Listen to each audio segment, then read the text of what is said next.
Good evening. I'm Charles X. White, your host for Public Affairs, Public Access. We want to welcome you to the show tonight. We have an interesting set of distinguished panelists. We also want to say Happy New Year on this January 10th day. We're going to get into maybe some provocative topics and make some alarming statements. And if you want to join in, call 713-807-1794. 713-807-1794.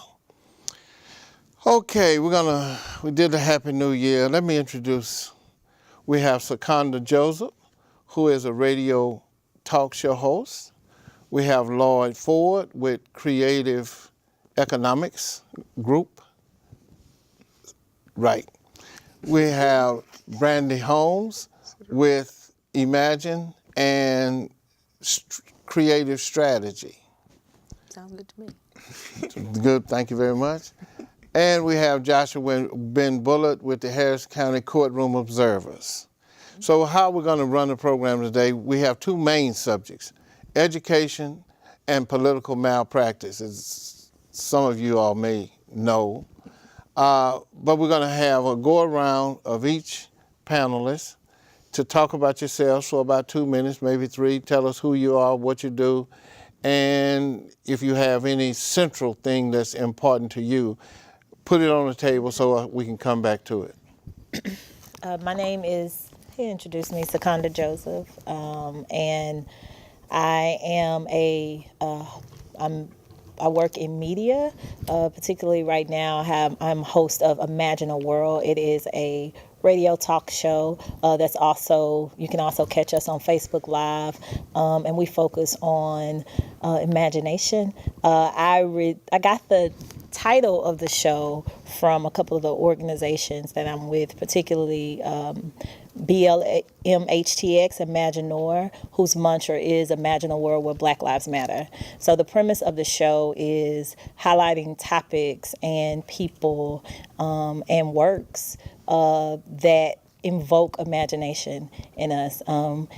Just was tired of talking a lot about the issues that affect Black life and wanted to create a space where we could not only talk about how hard it was, but to cultivate, our imaginations, because I believe that we have the solutions. And I also work with Project Curate, which is an organization that focuses on just education and equity and creating space for folks of color. So, that's me. Mr. Ford?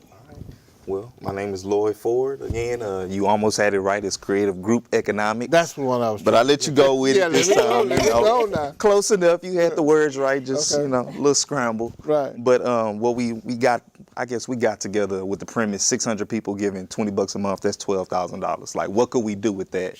So thinking of different economical ways. So we do free advertising for all Black-owned businesses. We meet every second Monday of the month at Shape Community Center. There we feel like we always want to discuss solutions of the economic and how we can do better with our Black economics and how we can uplift the community and support them through our own and entrepreneurship and, dealing with the youth community engagement and just helping out our Black-owned businesses, But the biggest thing is just making sure we prop up our community and making sure we do all the economical things to own our own and bring back, our own dollars to our own Black community. Ms. Brandy Holmes? Thank you, sir. And you also almost had mine right as well, but it sounded great. I like what you did there. Kind of flipped it a bit around. I liked it. I am the Director of Community Organizing and Strategy with the same collective as Secunda, Imagine the War, BLMHTX, and she already stated what our mission is. 3 key pillars, though, of our organization collective that's really important, and some of the things I'll touch on this evening are around critical dialogue, creative imagination, and coalition building, which I think are 3 of the key tools to get to some of the solutions that you're hoping to talk about this evening. Also, I'm a part of Project Curate, where we conduct a number of different trainings and workshops to continue to create spaces for dialogue around equity and justice, and to really address the ways in which white supremacy is very evasive in our communities and our society, and thinking about how we can help to support, educate folks, and inform folks to begin to dismantle systems of oppression that keep marginalized communities in dismal positions, similar to what we'll be talking about this evening. I'm very passionate about criminal justice. I'm very passionate about what's going on here in Harris County around criminal justice. So my hope is that interwoven in our conversation tonight, we can begin to talk about some of those things as well. And you all also did a little work in Northeast Houston after Hurricane Harvey, right? Correct, and we haven't done a little work. We still are doing some work there in the northeast side of Houston, and particularly under Secunda's guidance and leadership, her having been a part of that community as well. Really, after Hurricane Harvey hit, her recognition of the fact that resources were not being sent to those communities, Correct. and so we've been very engaged there. Yeah, we'll get back to that as we go. Mr. Ben Bullock. Thank you, Mr. White, for having me. So the Harris County Courtroom Observer is what we basically specialize in, is more as news, media, press publication. We reach out to individuals and look at their resume if they're running for political office for the most part.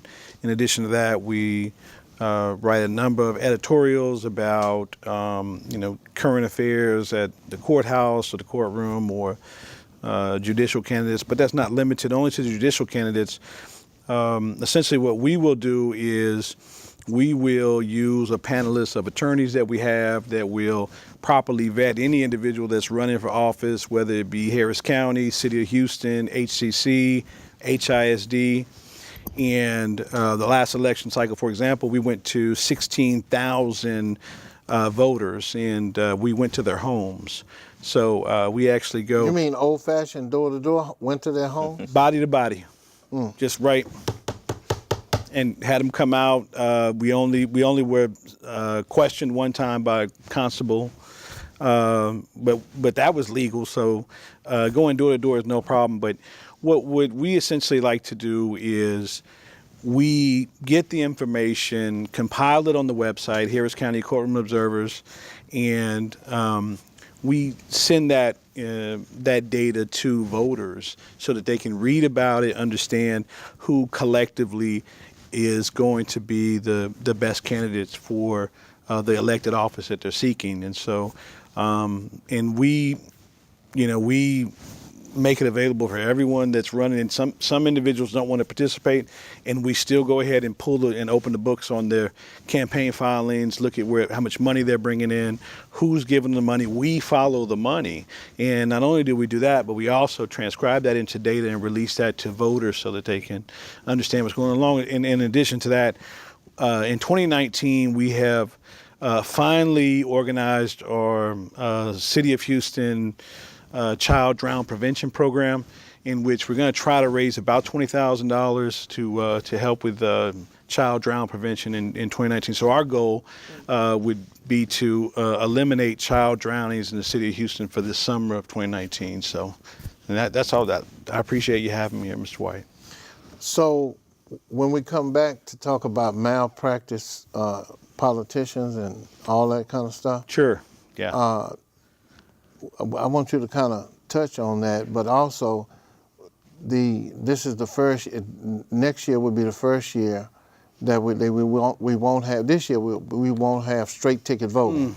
So if you'll touch on that, Sure. Oh, yeah. That education component that you spoke of is going to be very, very important moving into the new cycles of election, because people are going to need to know the issues and the candidate more so now than ever. And they get that through this forum, Mr. White. They get that through forums that you've created and that you've dedicated in the community over the last so many years.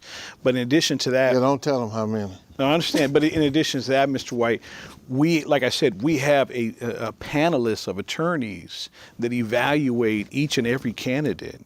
And we print that and publicize that for the voters. And so the reason why we do that is because some voters, they like to go to the Harris County Courtroom Observer to see who we're endorsing. We don't just write about candidates, Mr. White. We actively endorse them.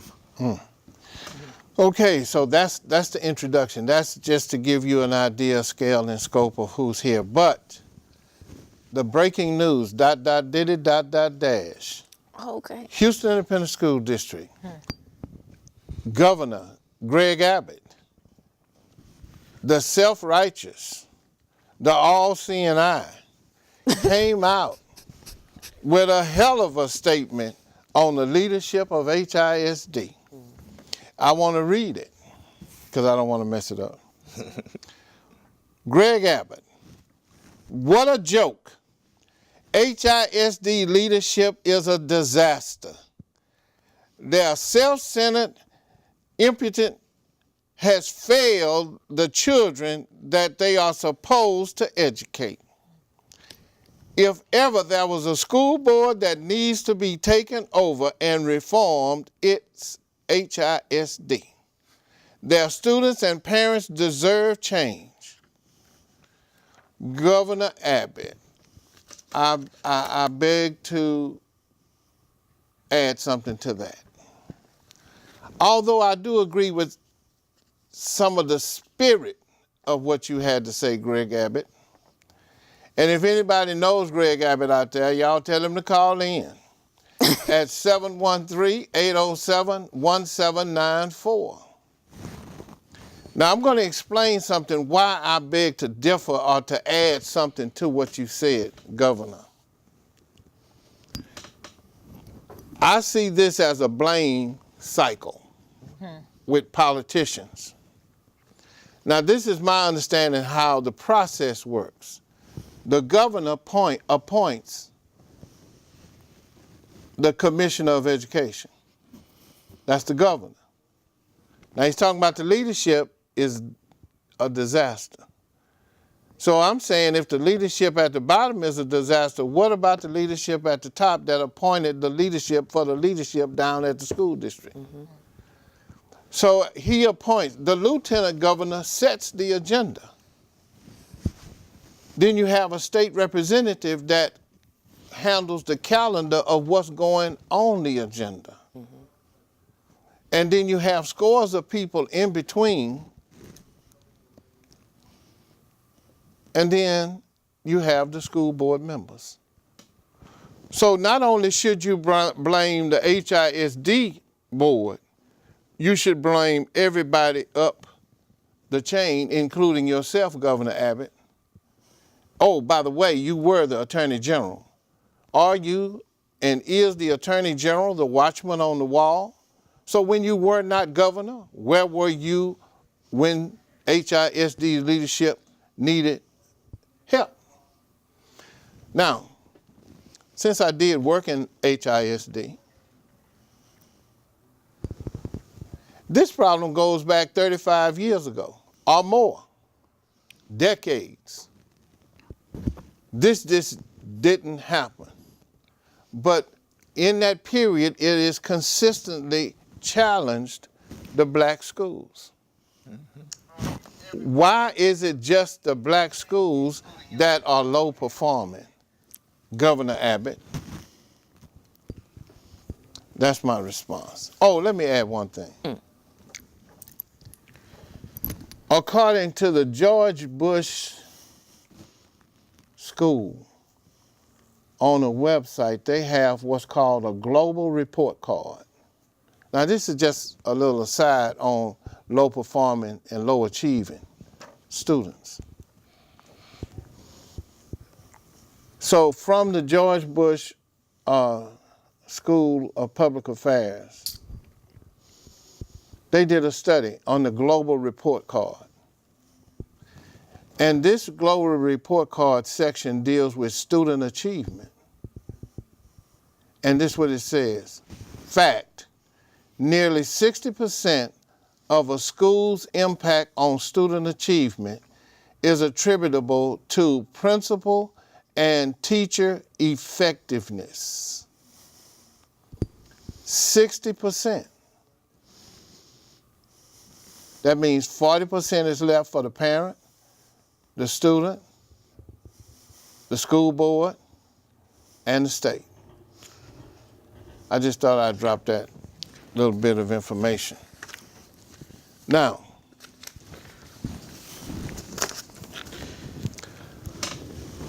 Mr. Ford, Yes, sir.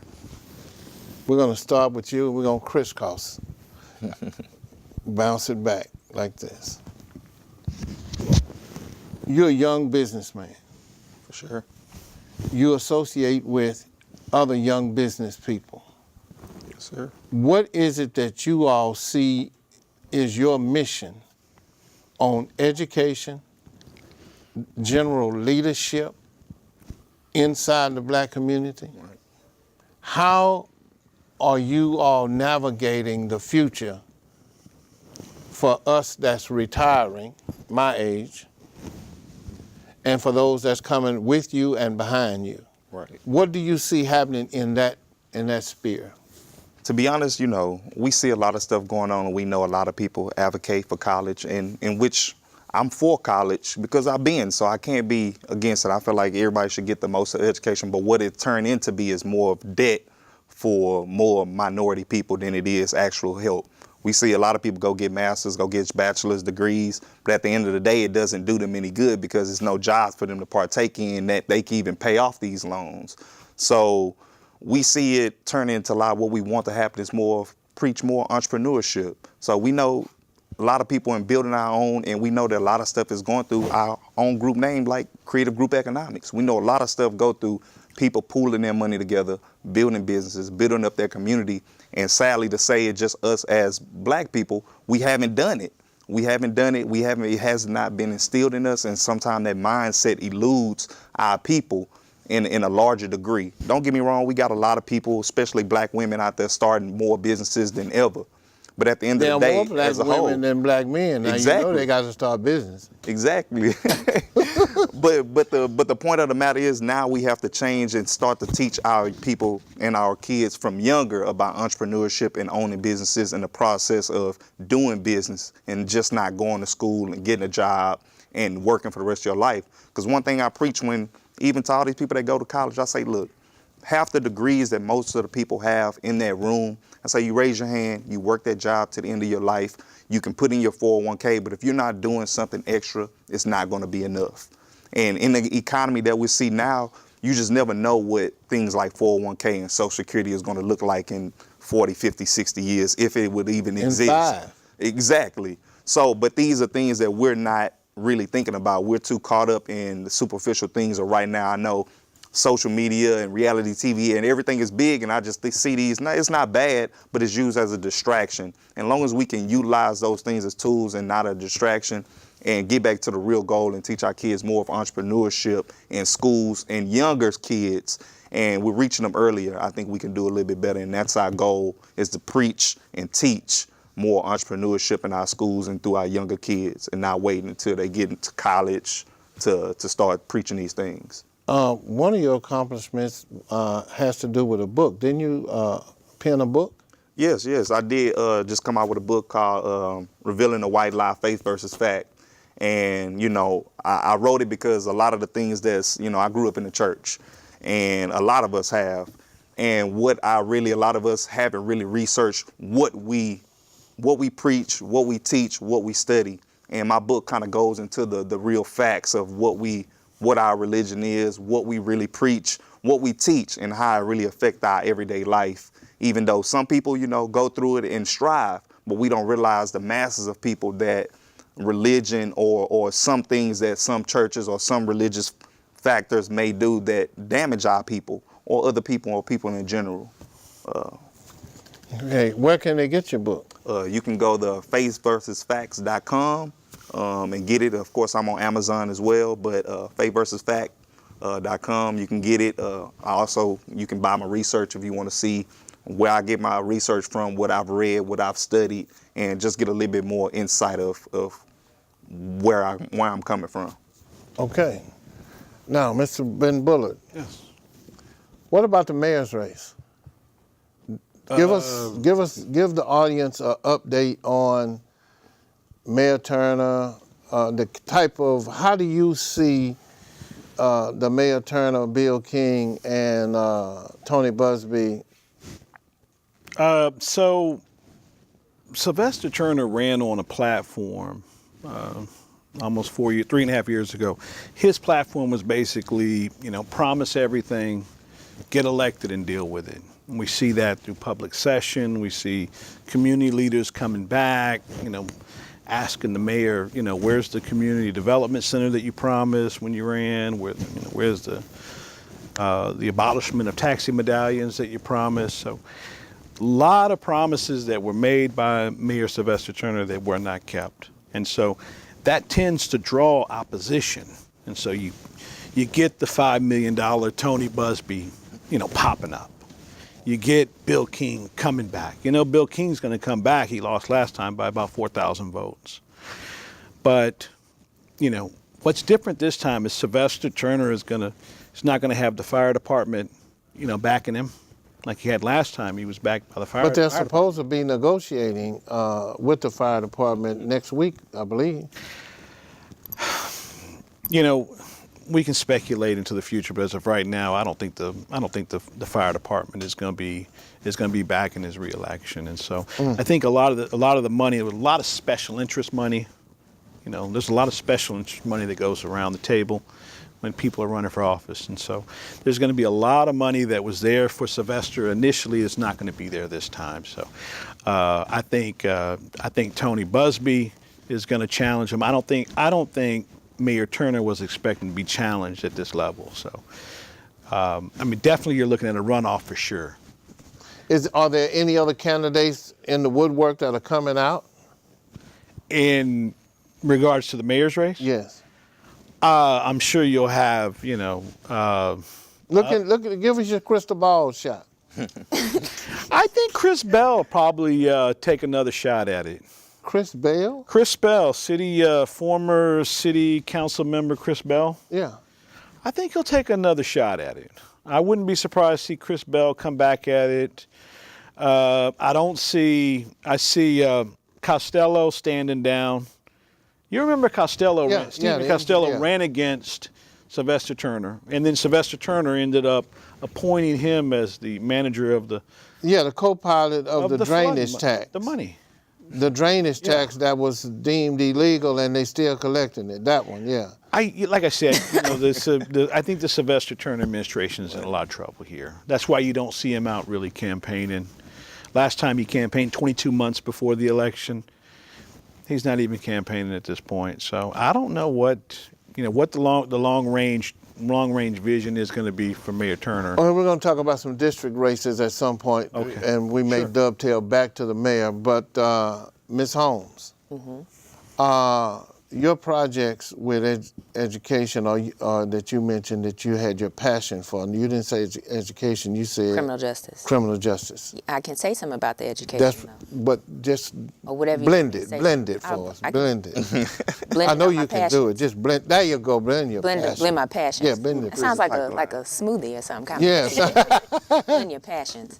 Well, a couple of things that came out for me when you were reading that tweet. Also, former Mayor Annise Parker had a tweet as well that came out, I want to say November 29th or so, that basically said it's time for the state to step in and intervene as it relates to the school board.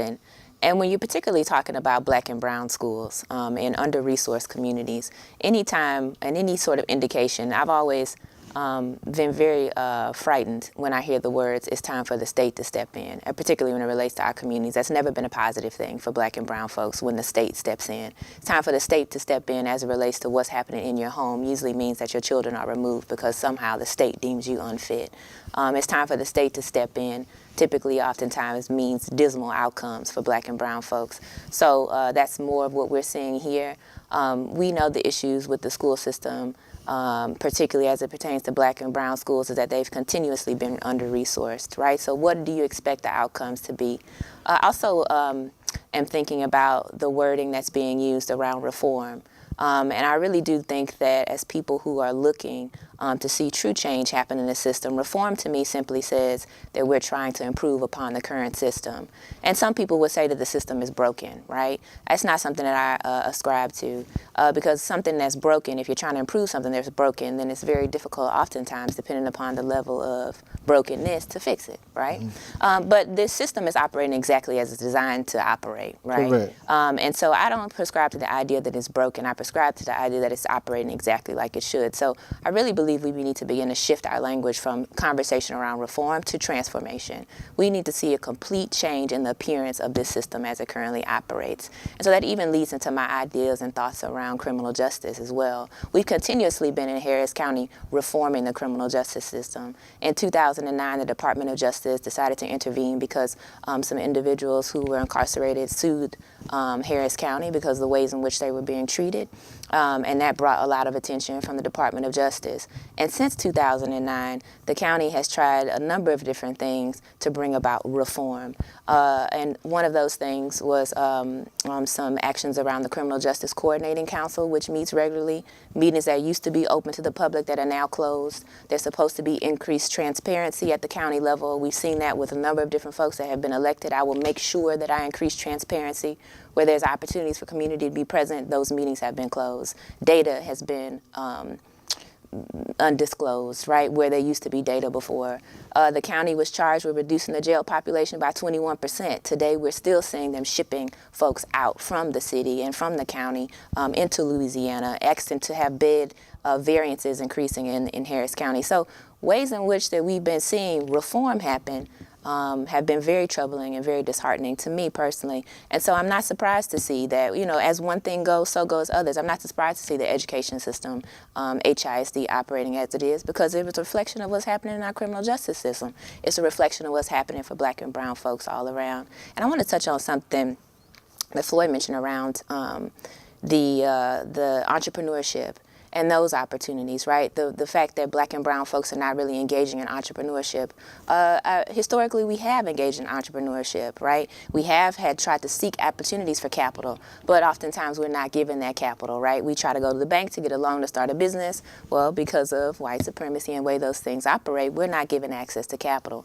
We have had instances in our history where we have had Black Wall Street. We've had economic opportunities and thriving. But when that happens, of course, because Black and brown folks need to remain in a particular place in the society, those places have been bombed. Our businesses have been bombed. Our loans and money have dried up. So I really appreciate the opportunity to begin to explore entrepreneurship now as it relates to the internet and as it relates to e-commerce and these opportunities that now are kind of breaking down walls for us. But there's still a ton of challenges that Black folks face, that brown folks face. Is a whole nother conversation that we can have around immigration, but that's for another day probably. But anyway, there's a couple things that I just wanted to toss out. We're going to come back to what you said, because I want to ask you, how do you think the dynamics on the county court will impact those discrepancies that you mentioned about data and so on? So now, what do you have to add to the conversation as what happens on your talk show? Does this kind of conversation come up, and you might want to touch on your work, you know, in Northeast after Hurricane Harvey? Yeah, these are the conversations that we have on Imagine a World, but we come with a different question, and that is, what do you imagine for us? Like, if none of these things were inexistent, if there was something that you can build, if white supremacy was not the world that we lived in, what? Oh, okay, sorry. Oops. Okay, so what sort of things? Y'all had a mic problem, but what sort of things can we imagine for ourselves, and how do we begin to work through a lot of these issues? You know, I'm really appalled about our governor, Abbott. When I seen that tweet, the first thing that came to mind, and I seen a lot of folks mention it on social media, I think Darrell Douglas had a lot of commentary to say. But one of the reasons why our schools are in the position that they're in is because we don't get the funding that we need from the state. As many problems as the school board has, as frustrated as I am, with the school board and with most of the elected officials within Harris County, most of them being black and brown elected officials. The truth of the matter is we live in Texas. We live in Texas. So in a lot of ways, the school board hands are tied.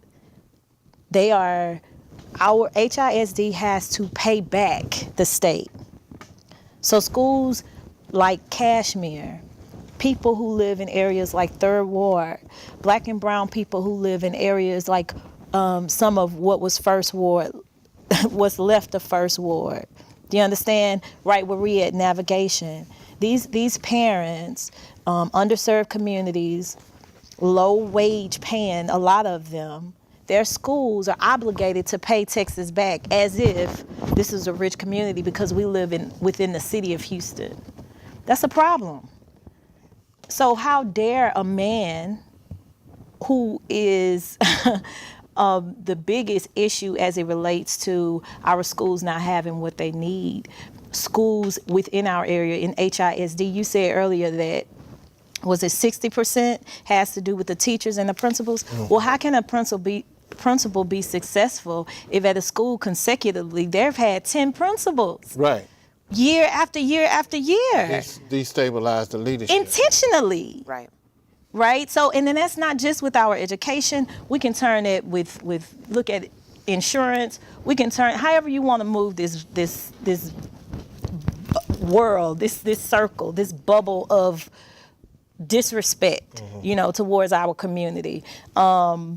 But yeah, but what we like to do on this show is talk about those things that we've always did since we landed on this continent, and that was, how can we make do in the midst of this hellhole? And then how can we thrive? And there's a lot of people in the midst of, within education, who are doing amazing things. Even in New York right now, there was an article that came out a couple of days ago in the New York Times by Elijah Shapiro, and they focused on the Afrocentric educational institutions that are just popping up everywhere, and how they're effective, and how the parents respect the institutions better, and how we know, everybody and their mama know, we don't need we don't need no more funding invested in children do better when they have cultural education. We know that, right? So why that's not a part of why we not talking about that?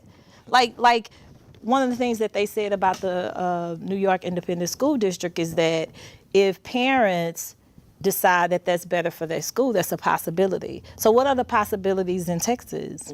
And if there are people doing it, who are they? There's a few people, I just encourage folks to follow. One is Britt Hawthorne. Just look up social media, dope, who focuses on just cultural education, much more than, and another, Nakala Asante, who is right now living in Ghana, but creating curriculum for folks who believe in homeschooling their children, creating curriculum both for folks in Ghana, right, and for folks all over the United States. So there are ways that we can give our children what they need, in addition to fighting off the people that we choose to fighting with the people that we choose to put in office.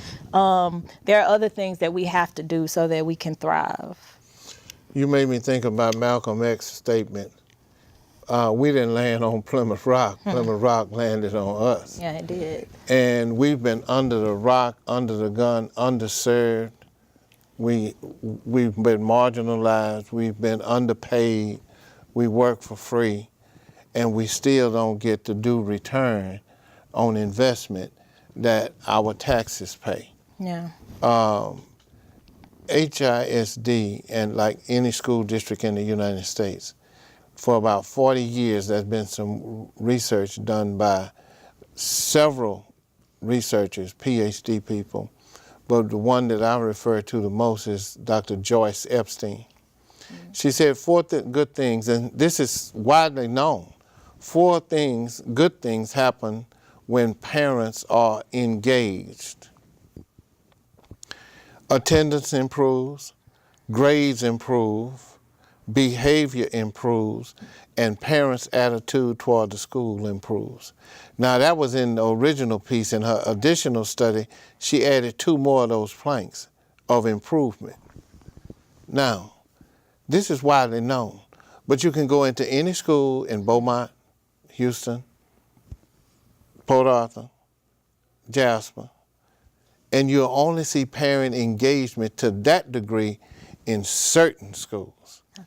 And in other schools that are underserved, they call low performing, you don't see that kind of engagement, along with the fact that they get funding to encourage and deal with the parents. The other thing is that Texas, in the Texas Education Code, Chapter 26, called Parents' Rights and Responsibilities, they tell the parents in that chapter what they are due at the school, but there is no course of study or practical application given by the school to the parent to create that learning environment that they say they are trying to achieve.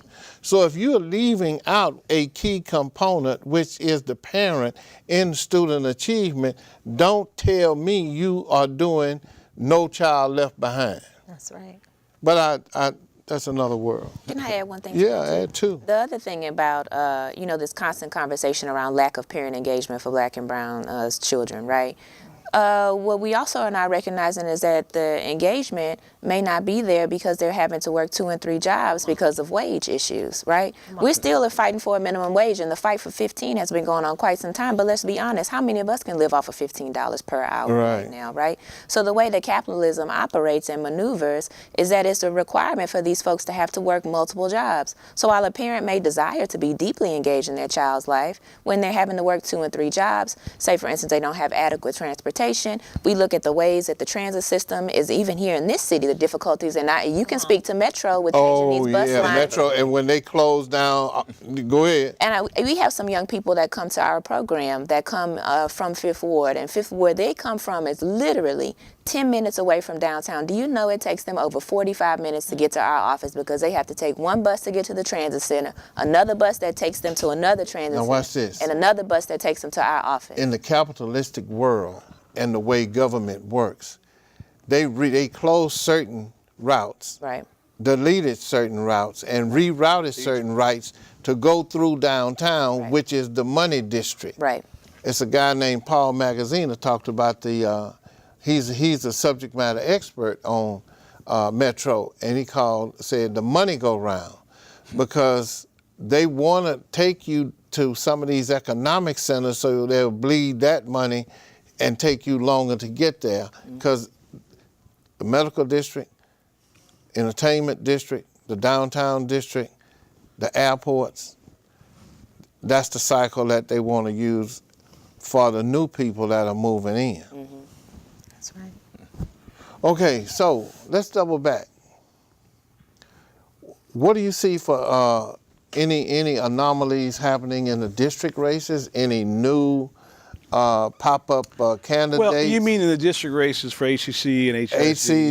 HIC, according to Greg I think, Abbott, they're not going to have HIC, so we don't have to. Don't worry Okay. about it. Well, I think Steve Lee, District F, is going to probably get a challenger there. That was might be the rematch of Richard Wynn, who was the city employee that got elected in 2013. I was actually the political consultant for his campaign and got him elected in 2013. So we have to give you kudos or something? No, but we just want to attest for the record. Oh, okay. Want to make sure it's on the record. Okay, on the record. So, so now let them know. we're here for the record. Right. And so Steve Lee, I think District J is going to be an open seat. So Mike Laster is going to be out of there. A lot of people going to be running for District J. Gentleman is part owner of the Breakfast Club, Mr. Davis. Marcus Davis. No, Jerry Davis? Jerry Davis is term limited in District B. I think Are the rumors true that he's going to run against Harold Dutton? I doubt that. You know, one of the great accomplishments of Harold Dutton is to just stay in office and everybody just doesn't pay attention to him. He's been there forever. No one ever really challenges him. I think he's been there 33 years. Yeah. So I mean, I think it's clear. Dutton leaves when he wants to leave. That's it. I mean,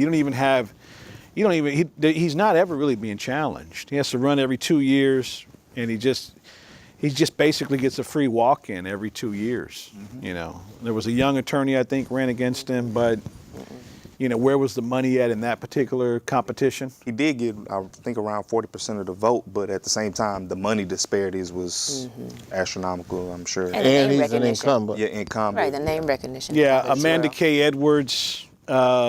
She's the at-large 4 representative, City of Houston, which used to be, I believe that used to be Congresswoman Sheila Jackson Lee's position when she was there. C.O. Brad Bradford.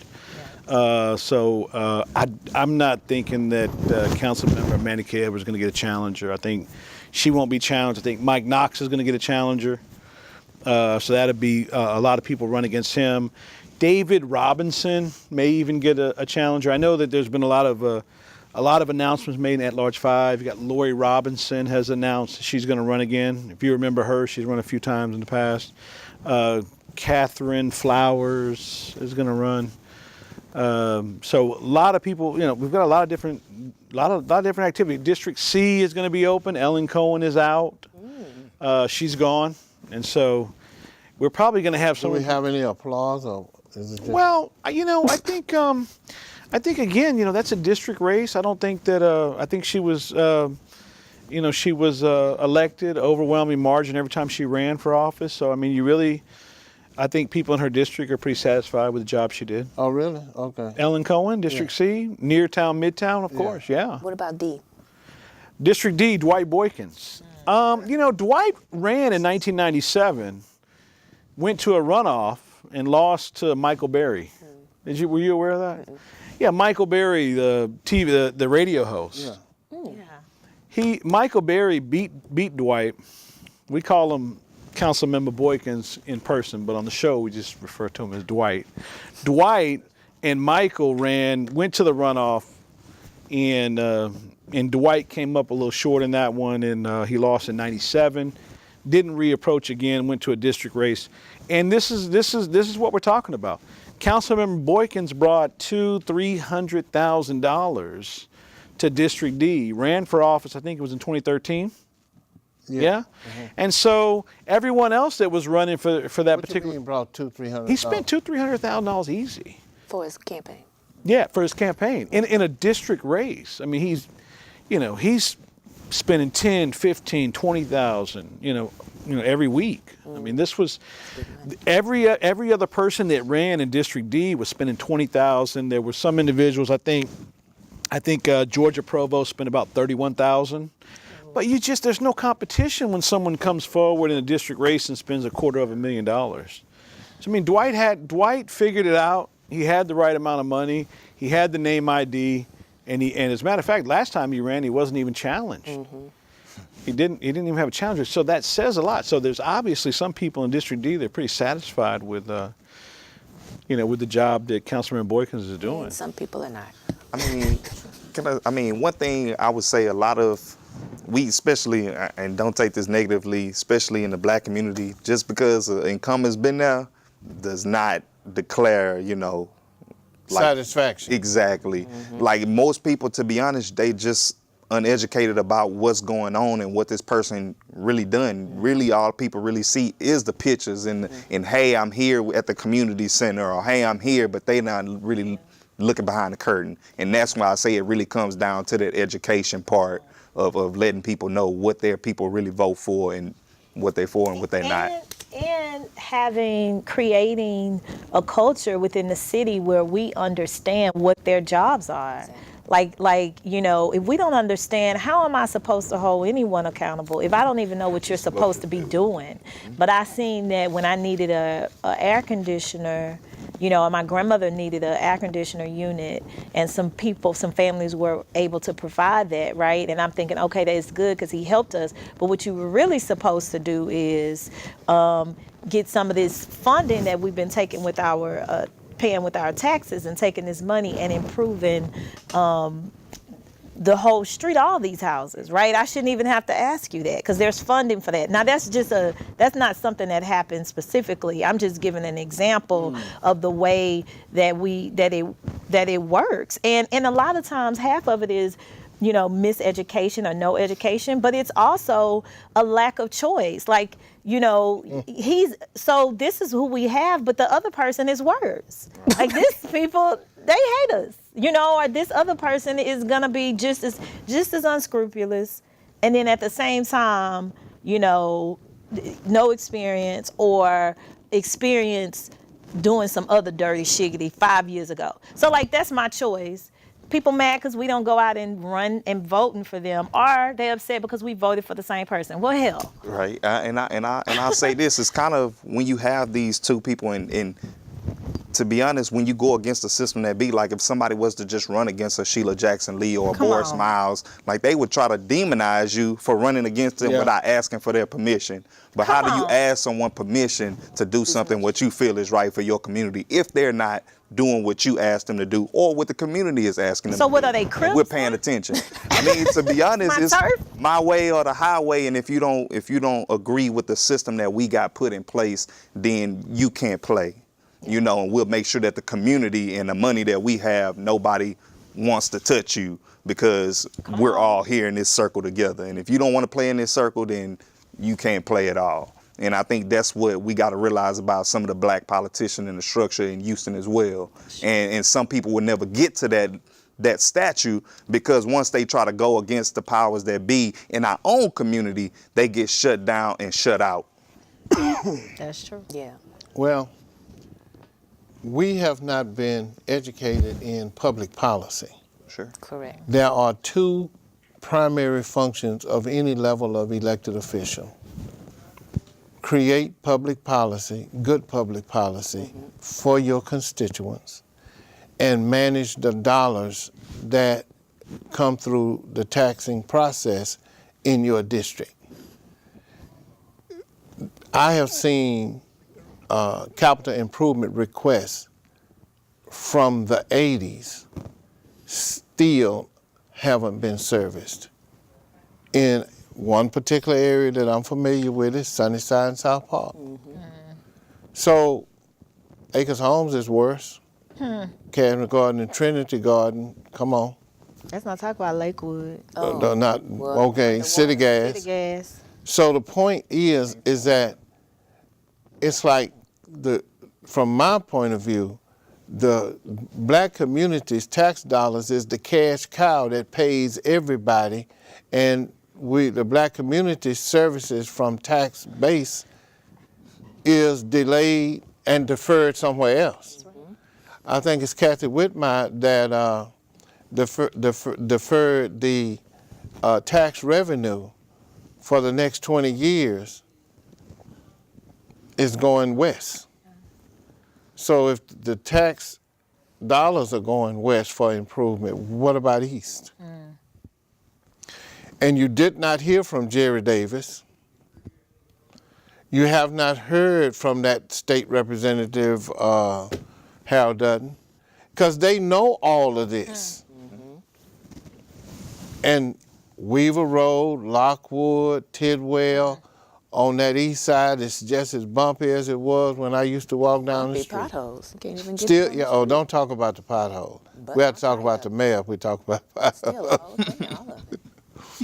all of it. So, Can yeah, I add we're going to start with Okay. you. Give us a closing statement. We'll go around. We got 10 minutes. I'm glad this is closing because what you talk about and what you said is we continue to put people in place that are gatekeepers, right? When stuff didn't work for white folks, the system was in place, but they adjusted it so that it could work. What am I talking about? Enslavement, right? The system did not work. It was over. The people said it was illegal. So what do we have to do to get together to create a system in which we can still earn the money that we were earning, right? But we just won't call it slavery anymore, right? And when we get our politicians in office, we want them to work within that system. Like, there are other things. I understand this is the way we've thought to do it, but there are ways, right?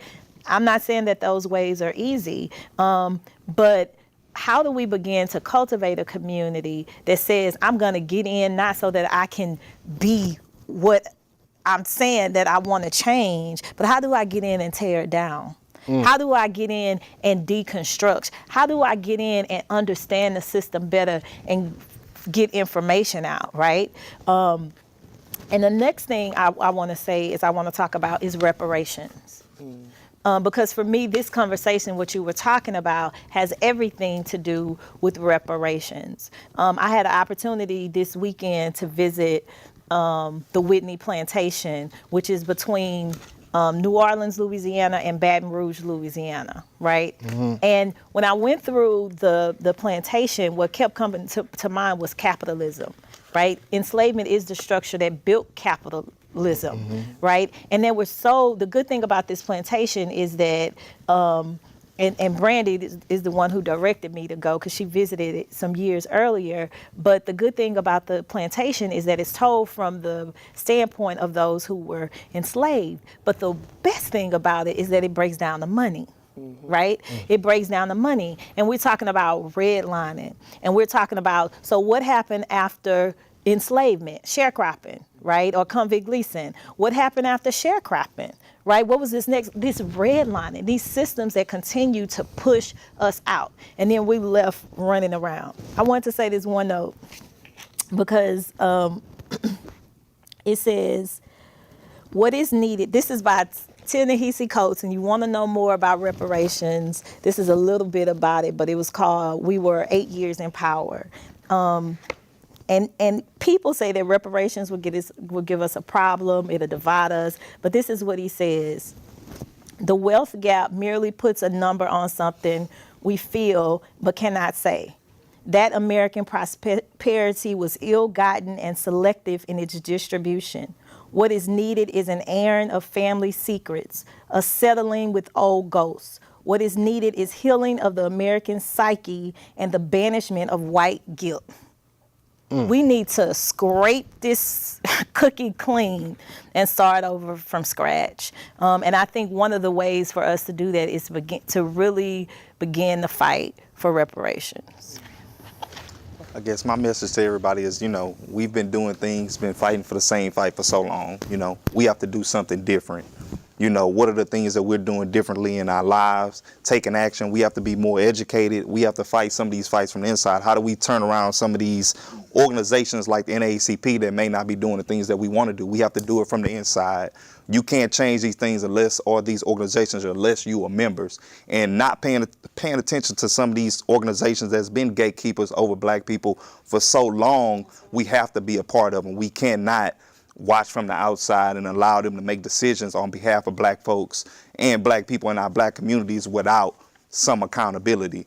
And my thing is, if you ready for the accountability, we have a meeting every second Monday of the month at Shape Community Center from 7 to 8 p.m. Definitely come be involved and get ready to join the fight.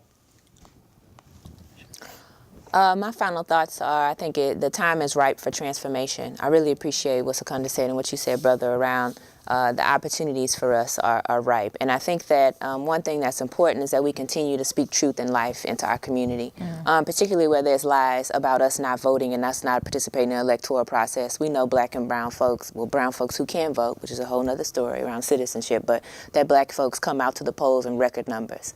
We're there. When it comes out to GOTV, we're there. When it comes out to being an advocate for issues, we're there. So I really think there's an opportunity for us to begin to speak truth and life into our community about the positive things that we are doing. And for those of us who may have a bit more resource than others, there's opportunities for you to be an advocate. If you can go to the HISD board meetings, then you know there's a brother or sister who can't get there to advocate for their children because of the economic disparities that exist for them, then let's be an advocate for those folks and let's get the information that's needed and take it back to those folks who need it most because they don't have access to those spaces. I really think that there's some time for us to really have some true transformation. There's folks that are working on the ground right now advocating on behalf behalf of communities to see the change, the imaginative and transformative change that we want to see. So I really think we have a great opportunity. I'm very excited to see what comes forth out of criminal justice, out of the transformation that happens with the educational system. And I think that things will only continue to improve for our people when we begin to continue to speak this life, continue to seek out this transformation. And also to what Secunda's point mentioned around this reparation is so important. And also important for us to begin to work personally on our own liberation, right? We're fighting within these systems that currently exist, right? Because that's what's here now. We want to try to make those things better. So while we are trying to achieve our liberation and our freedom, we can have that. But for right now, we do what we can to make this better for where we currently are. But we need to continue to move toward a framework around liberation for our folks. No, I just want to say I hope that we as a panelist want to always reach out to our governor and work with the office, not necessarily just work against the office. I want to point out that Governor Abbott was elected overwhelmingly, statewide, and he did have the Attorney General, but that was many, many years ago, Mr. White. I just want to caution everyone. Let me He wasn't say- elected wait, by wait, none of our wait, people. wait, wait, He wait, wasn't wait. elected by us. Whether we liked you until Brother, election. Whoa, Mr. White, whoa, White, easy on the He wasn't governor. elected by us. Go easy on the governor. Oh, easy on the governor. Don't Wait a know. minute, wait a minute, hold it, That's hold why it, we got hold this it. No, trick wait a bag minute, going hold easy it, on the governor. hold it. Now, sir. the deal is, if he wrong on this point, he is wrong. I'm not It's talking simple. about that. No, I'm not that's all talking it about is. that, Mr. White. Look, that's all I'm it just is. saying overall. Look here, y'all. Y'all know what I'm talking about. Took the mic. Y'all, go a little yeah, easy cut on his the mic off. Y'all know what I'm talking about. The man is wrong. Come on. Look, this is Charles X. White with Public Affairs and Public Access. We want to wish you Happy New Year, and we'll be back next on January the 17th with another live show, and we're gonna have some lively panelists. But this fella is not coming. Yeah, put the camera on this. I just said be a little easy on the governor. No, he won't be here. Okay? No, I will be here, Just Mr. know White. that he won't be here. I'll be here, Mr. White. Bye bye. See y'all. Thank you. Well,